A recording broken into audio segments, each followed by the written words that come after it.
Тут частично меняем пролетные строения, меняем полностью проезжую часть асфальтобетон, соответственно, и береговое наше укрепление уширяем. Мы этот объект вводим в конце сентября 2000 года.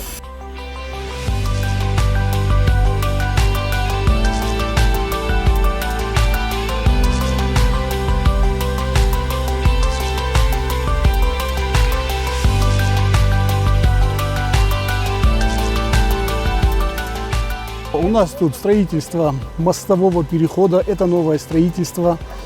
Длина мостового перехода у нас по проекту составляет 1270 метров. На данный момент вы видите, мы ведем монтаж пролетных строений нашего моста.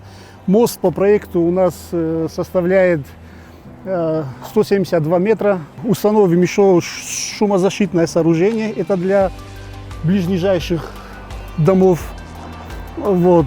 Соответственно, тут у нас будет новое освещение, металлическое барьерное ограждение.